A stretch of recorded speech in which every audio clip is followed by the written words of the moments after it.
नमस्कार बच्चों, देखो ये क्या है। ये 2 पॉइंट हैं, आपको पता चल रहा होगा। ये तीसरा पॉइंट है। अगर मैं इस पॉइंट को इस पॉइंट के साथ मिला दूं और इस पॉइंट को इस पॉइंट के साथ मिला दूं तो ये क्या बन गया, एक ट्राइंगल पॉइंट को ज्वाइन करने इस तरीके से आप कह सकते हैं कि पॉइंटों को मिलाने से ट्राइंगल कहते हैं। 3 पॉइंट कैसे पॉइंट होने चाहिए? नॉन शेप कोलिनियर मिलती है पॉइंट उसे होने आप चाहिए। ट्राइंगल नॉन कोलिनियर पॉइंट क्या होते हैं? तो आज हम जो एक ही इस लाइन ट्राइंगल में के बारे में होते पढ़ेंगे और इस ट्राइंगल तरीके से जो ट्राइंगल की स्टडी जिस ब्रांच में होती है उस ब्रांच को हम ट्रिग्नोमेट्री कहते हैं। तो आप क्या पढ़ेंगे आज? ट्रिग्नोमेट्री। ठीक है, तो मैं आपको आज ट्रिग्नोमेट्री के बारे में तो अब हम ट्रिग्नोमेट्री के बारे में पढ़ेंगे। ध्यान से आप सुनेंगे। ट्राइगोनोमेट्री, जब आप देखेंगे कि यहाँ पे ट्रिग्नोमेट्री मैंने लिखा है, ट्रिग्नोमेट्री मैं यहाँ पे पहले मैं इनको बता दूँ। ट्राइगोनोमेट्री, हिंदी में इसको त्रिकोणमिति कहते हैं। त्रिकोणमिति कहते हैं। तो सबसे पहले इनका मीनिंग आपको मैं समझा दूं। ट्राई और थ्री मतलब 3 होता है बच्चों, 3। ठीक है, गोनो का मतलब होता है एंगल्स और मैट्री मीन्स होता है मेजरमेंट करना। एंगल्स और मैट्री मीन्स मेजरमेंट करना। ठीक है, तो इसका मतलब हुआ 3 एंगलों का मेजरमेंट करना है आपको इस पूरे चैप्टर में। वो 3 एंगल कौन कौन से होंगे आप लोगों को पता है। देखिए मैं बताता हूँ। जैसे कि ये क्या है, मेरा एक ट्राइंगल है बच्चों। इसमें ट्राइंगल में इसमें सभी प्रकार के ट्राइंगल्स की स्टडी होती है, लेकिन आपको सिर्फ 10th क्लास के हिसाब से सिर्फ एक राइट एंगल ट्राइंगल की स्टडी के बारे में ही पढ़ना है हमें यहाँ पे। ठीक है, तो ये एक ट्राइंगल है आपका, जिसको आप कह सकते हो ABC। और अगर मैं यहाँ पे 90 डिग्री लिख दूँ तो आप कहेंगे कि ये एक राइट एंगल ट्राइंगल है। अच्छा, मुझे बताएगा कोई कि राइट एंगल के सामने वाली साइड को क्या कहते हैं? आप बता सकते हैं? बताइए, सोचिए। जी हाँ, इसको हाइपोटेनियस कहते हैं। हाइपोटेनियस 90 डिग्री के सामने वाली साइड हमेशा हाइपोटेनियस होगी। ये बेस होगा बच्चों, ये बेस होगा और ये आपका परपेंडिकुलर होगा। ठीक है, ये परपेंडिकुलर होगा। देखिए, परपेंडिकुलर और हाइपोटेनियस और बेस, हिंदी में इसको कर्ण कहते हैं, इसको आधार कहते हैं और इसको लंब कहते हैं। ठीक है, लंब को ऊंचाई भी कह देते हैं, याद रखना। तो इसमें आपने एक पाइथागोरस नाम की थ्योरम पढ़ी होगी। पाइथागोरस अंकल ने आपको एक थ्योरम बताई थी, पाइथागोरस थ्योरम। हिंदी में उसको भी पाइथागोरस ही कहते हैं, किसी का नाम हिंदी इंग्लिश में चेंज नहीं होता है। आपने पढ़ा था हाइपोटेनस का square is equal to B square plus perpendicular square. Hindi में उन बच्चों ने पढ़ा होगा कर्ण का स्क्वायर बराबर आधार का स्क्वायर प्लस लंब का स्क्वायर। ठीक है, आपने यही पढ़ा होगा। Hypotenuse square is equal to B square plus में P square. High blood pressure, आप इस तरीके से इसको याद रख सकते हैं, H square plus B square plus P square. तो ये थ्योरम हमने पढ़ी, आती है, हमने पढ़ रखी है। अब मान लो ये थ्योरम कहाँ यूज होगी। मान लो आपको हाइपोटेनियस दे रखा है, बेस दे रखा है, तो आप परपेंडिकुलर निकाल सकते हो, और परपेंडिकुलर दे रखा है, बेस दे रखा है, तो आप हाइपोटेनियस निकाल सकते हो। ठीक है, तो इन चीज़ों को लेके हमें क्या करना है, इस चैप्टर की पूरी स्टडी करनी है। तो मैं आपको शुरू करता हूँ इस चैप्टर के बारे में, थोड़ा सा फॉर्मूले और मूले लिखवा देता हूँ, फिर क्वेश्चन के बारे में बताएंगे। तो मैं पहले ट्राइंगल बना दूँ। यहाँ पे ये मेरा ट्राइंगल है। ये ट्राइंगल जो है राइट एंगल ट्राइंगल है। यहाँ पे एंगल C है, C कोई एक थीटा है और ये θ1 ले लेता हूँ, इसको θ2 ले लेता हूँ।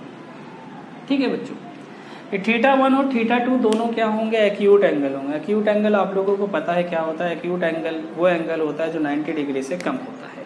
पता है आप लोगों को? एक्यूट एंगल 90 डिग्री से कम होता है। अब यहाँ पे हमने ट्राइंगल की 3 साइड होती हैं, तो हमें 3 चीज़ों के बारे में स्टडी करनी है। वो क्या है बच्चों? Sine theta, cos theta, tan theta. देखिए साइन का पूरा नाम इन्होंने SIN साइन लिखा हुआ है, उसमें ई स्पेलिंग यहाँ पे कट कर दी गई है। कोस को कोसेंट लिखा हुआ है और टैन को टेंजेंट लिखा हुआ है। ठीक है, तो आप लोगों को सिंपल में शॉर्ट में यही पढ़ना है, कॉस थीटा, साइन थीटा और टैन थीटा, ये 3 चीज़ें पढ़नी है। देखेंगे ये रेशियो होता है, किसका रेशियो होता है? साइन थीटा किसका रेशियो होता है? हाइपोटेनियस और परपेंडिकुलर का रेशियो होता है। हाइपोटेनियस बच्चों ये है और परपेंडिकुलर ये है और बेस ये है। एक चीज़ याद रखना, जो एंगल पूछा होगा उसके सामने वाली साइड ही परपेंडिकुलर होगी। अगर एंगल सी पूछा है तो उसके सामने वाली साइड ही परपेंडिकुलर है। अगर एंगल ए पूछा है तो ए के सामने वाली साइड परपेंडिकुलर होगी। यहाँ पे थीटा पूछा, थीटा मतलब ये, थीटा में यही ले लेता हूँ, अभी यहाँ पे मिटा देता हूँ। तो यहाँ पे फॉर्मूला क्या होगा? Perpendicular upon hypotenuse. इसी तरह कॉस थीटा किसका? परपेंडिकुलर और हाइपोटेनियस, बेस अपॉन परपेंडिकुलर। ये होता है, देखो यहाँ पे फॉर्मूला लिख देता हूँ पहले। Sine theta upon cos theta का रेशियो होता है, तो ये हो जाता है P अपॉन B का, परपेंडिकुलर और बेस का रेशियो होता है। ठीक है, ये चीज़ें हमने सीखी। और इसको देखो याद कैसे रखोगे?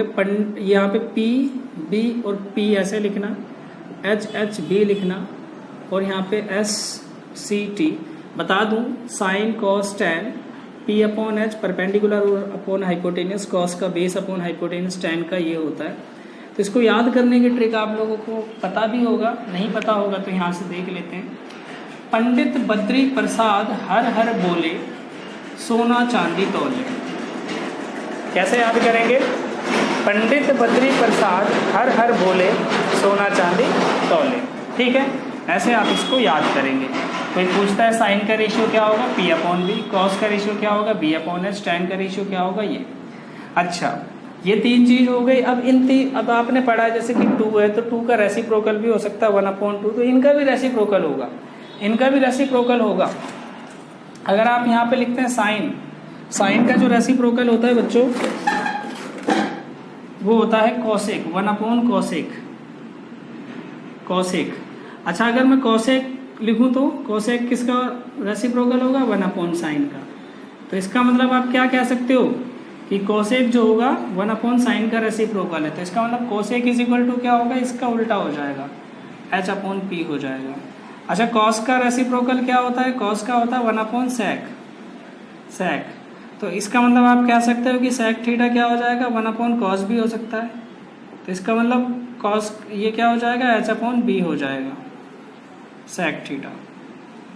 अच्छा, टैन का रेसिप्रोकल क्या होगा? टैन होता है कॉट, टैन और कॉट। तो मैं पहले कॉट लिख दूं। कॉट जो होता है टैन का रेसिप्रोकल होता है, टैन का रेसिप्रोकल कॉट या कॉट का रेसिप्रोकल टैन। तो इसका मतलब आप कह सकते हो tan theta is equal to क्या होगा? 1/कॉट थीटा। तो कॉट थीटा क्या हो सकता है? B/P हो सकता है। तो इस तरीके से हमने 3-4 फॉर्मूले यहाँ पे देख लिए। ये 3 इसके, ये 6 फॉर्मूले हमें यहाँ पे यूज़ करने हैं वेरी फर्स्ट एक्सरसाइज में। आपकी जो पहली एक्सरसाइज है NCERT बुक की, उसमें फर्स्ट एक्सरसाइज में आपको ये फॉर्मूले ही पढ़ने हैं। तो इनमें से मैं एक क्वेश्चन आपको क्वेश्चन के तौर पे बता देता हूँ, एक आध क्वेश्चन। ठीक है, सपोज करो ये मेरे पास 5 सेंटीमीटर है बच्चों, बेस मेरे पास 4 सेंटीमीटर है, और ये मुझे पता नहीं है तो आप निकाल लेंगे 3 सेंटीमीटर आ गया। ठीक है, और मेरे से पूछा है कि साइन C फाइंड करो, कॉस C फाइंड करो, टैन A फाइंड करो, साइन A फाइंड करो। अब आप कहेंगे कंफ्यूज क्यों कर रहे हो सर?